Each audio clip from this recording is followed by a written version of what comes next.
እንደምሰነበታችሁ ውድ የማን ዩናይትድ የፋንስ ተከታታዮች በያላችሁበት ሰላማችሁ ይብዛ። አመሻሹን የወጡ ስፖርታዊ መረጃዎችን ወደ እናንተ የማጋራችሁ ይሆናል። እስከ ፕሮግራማችን መጠናቂያ ድረስ አብራችሁ ቆዩ። እንግዲህ ማጉዌር መጪው ክረምት ለዩናይትድ እጅግ ትልቅ ይሆናል ማለቱ እንግዲህ ሀሳብ እንዳለው የሚታወቅ ጉዳይ ነውና ስለ ክለቡ ቅድ በሚገባ ያውቃል። ክለቡን በክረምቱ በዝውውር ገበያው ላይ በጣም በንቃት እንደሚንቀሳቀስ ነው እየተነገረ የሚገኘውና ይህንን ደግሞ ፋብሪዚዮ ሮማኖ ነው ያስታወቀው። ታዲያ በዋነኝነት ማንቸስተር ዩናይትድ የሚመለከቱት ማንን ነው የሚለውን ነገር የምናይ ይሆናል። እስከ ፕሮግራማችን መጠናቂያ ድረስ አብራችሁን ቆዩ።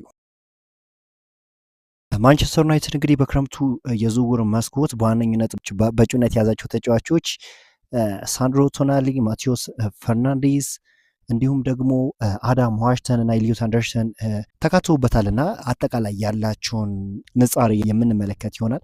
በማቀበል ስኬት እንግዲህ ማቴዎስ ፈርናንዴዝ ወደፊት በሚደረጉ ኳሶች ስኬት 71.5 በማስመዝገብ ከቶናሊ እጅግ የላቀ ጥራት እንዳለው ይታወቃልና ቁልፍ ኳሶች ወይም ኪ ፓሶች ላይ ደግሞ ሁለቱም ተጫዋቾች እኩል ላይ ናቸው። ይህም ለግብ የሚሆኑ ኳሶችን በመፍጠር ረገድ ተመሳሳይ መሆናቸውን ያሳያል። በአጭሩ ሲጠቃለል ደግሞ ማቴዎስ ፈርናንዴዝ ለተከላካይ ክፍል ሽፋን የሚሰጥ ኳስን የሚነጥቅና የሚያቀብላቸው ኳሶች ጥራት ያላቸው መሆኑን ያሳያል። ሳንድሮ ቶናሊ ደግሞ ኳስን በጉልበት ወደፊት የሚገፋና ብዙ አደገኛ የሆኑ ኳሶችን ወደፊት የሚላኩ ኳሶችን የሚሞክር ተጫዋች ነው። በዚህም ደረጃ መሰረት እነዚህ ሁለቱ ተጫዋቾች በአንድ ላይ ቢሰለፉ አንዱ ተከላካይ ሌላኛው ደግሞ ማጥቃት ላይ በማተኮር ጥሩ ጥምረት ሊፈጥሩ ይችላሉ። እንግዲህ ደግሞ የኢሊዮት አንደርሰን እና የአዳም ዋርተንን ንጻሬ እንመልከት። አዳም ዋርተን እንግዲህ ኮንትሮለር የሚባል ተጫዋች ነው። ዋርተን በጨዋታ ላይ አቀጣጣይነት ወይም ኳስ በማሰራጨት ረገድ ልዩ ብቃት አለው። መከላከል ላይ ደግሞ ስንመለከት 77% የዱዌል አሸናፊነት አለው። ፊት ለፊት በሚደረጉ የኳስ ሽሚያዎች ላይ እጅግ ጠንካራ ሲሆን ኢሊዮት አንደርሰን ደግሞ ኳስን ይዞ በመሮጥና ሜዳ ላይ በመሸፈን የሚታወቅ ሲሆን ኳስን ይዞ መንቀሳቀስ ወይም ቦልን ኬሪ የማድረግ ባህሪ ያለው በፕሮፌሽናል ኬሪ በማድረግ ኳስን ኬሪ በማድረግ እንግዲህ 66.3% ከዋርተን 27% እጅግ ይበልጣል። ኳስን ከጥልቀት ተቀብሎ በግል ብቃቱ ወደፊት ይዞ መሄድ ይቀነዋል። ኳስን መልሶ ማግኘት ወይም ፖዚሽን ዎል ላይ 89.7% ኳስን መልሶ በማግኘት ረገድ እጅግ ንቁ ነው። ይህ ደግሞ ዋርተን ኳስን ፓስ በማድረግ በማንቀሳቀስና ጨዋታዎችን በመቆጣጠር ረገድ ምርጥ መሆኑን ያሳያል። አንደርሰን ደግሞ ኳስን ይዞ በመሮጥና ኳስን በማሳደድ ወይም ቦል ሪከቨሪ ላይ ውጤታማ ነው ማለት ይቻላል እና እነዚህን መስፈርቶች ዩናይትዶች በጥልቀት ይመለከታሉ ተብሎ ነው የሚጠበቀው። ተጫዋቾችን ከማስፈረማቸው በፊት አዳም ዋርተንን እንደምናውቀው እንግዲህ በጣም የሚገራርሙ ፓሶችን ያደርጋል። ነገር ግን በመከላከሉ ረገድ ከሌሎች ተጫዋቾች አንጻር እኩል ነው ማለት አይቻልም። ኢሊዮት አንደርሰንንም እንደዚሁ ተመልክተናል።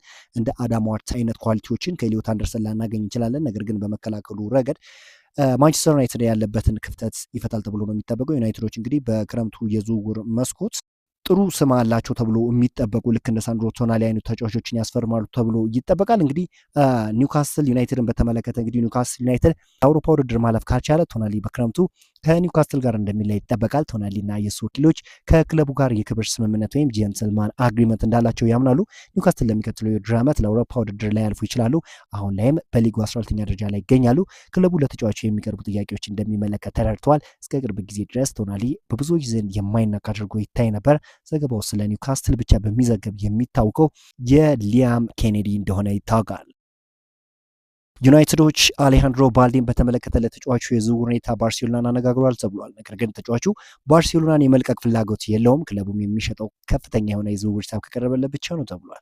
ማንቸስተር ሲቲና አስቶን ቪላም እንዲሁም ተጫዋቹን ለማስፈረም ፍላጎት አሳይተዋል። ዩናይትዶች እንግዲህ በፉልባክ ቦታ ላይ በርካታ ተጫዋቾችን እየተመለከቱ ይገኛሉ። ይህ ተጫዋች ወይም አሌሃንድሮ ባልዴም እንግዲህ በእጩ ዝርዝራቸው ውስጥ ተካቷል።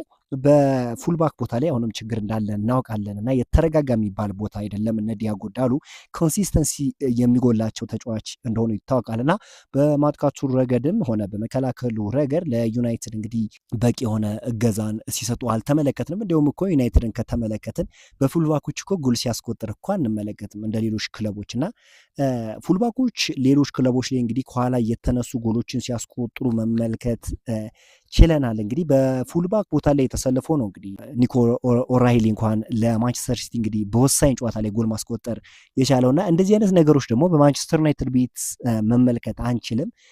አሁን ሌሎች አሰልጣኞች ለምሳሌ ሞደርን የሚባሉ አሰልጣኞች እንደ ሉዊስ ኤንሪኬ አይነት አሰልጣኞች ብንመለከት እንግዲህ ሞር በፉልባካቸው ነው የሚጠቀሙት። ኑኖ ሜንዴዝ እና እንደ አሽራፍ ሀኪሚ አይነት ድንቅ የሆኑ ፉልባኮች አሏቸውና ዩናይትድ እንደዚህ አይነት ኳሊቲ ያላቸው ተጫዋቾችን ማስፈረም ይኖርበታል። ምክንያቱም በሞደርን ፉትቦል ላይ የፉልባኮች ተጽዕኖ ሚናቸው ላቅ ያለ ከመሆኑ አንጻር ዩናይትዶች ኢሊዮስ አንደርሰንን ለማስፈረም በፉክክር ውስጥ የሚገኙ ሲሆን ብቸኛ ተፎካካሪያቸው ደግሞ ማንቸስተር ሲቲ ነው። ሲቲ የበለጠ ገንዘብ ሊያቀርብ ቢችልም ተጫዋቹ ግን ውሳኔ የሚያሳልፈው በክለቦቹ የረጅም ጊዜ ፕሮጀክት ላይ በተመሰረተ ነው ተብሏል። ሲቲ ተጫዋቹ ለማሳመን ከፍተኛ ጥረት እያደረገ ሲሆን ዩናይትድ በበኩሉ አስቀድሞ አስፈላጊ የሆኑ ስራዎችን አጠናቋል። ሆኖም እስካሁን ሁለቱም ክለቦች ከኖቲንግሃም ፎረስት ጋር መደበኛ ንግግር እንዳልጀመሩ ቤን ጃኮብ ዘግቧል። እንግዲህ የክረምቱ የዝውውር መስኮት ዩናይትዶቹ እንግዲህ ስራ የሚበዛባቸው ነው ተብሎ ነው ጠብቀው በጣም በተጫዋች በማዘዋወር ረገድ በርካታ ስራዎችን ለመስራት ከወዲሁ ዝግጅት ያደርጋል ተብሎ ይጠበቃል።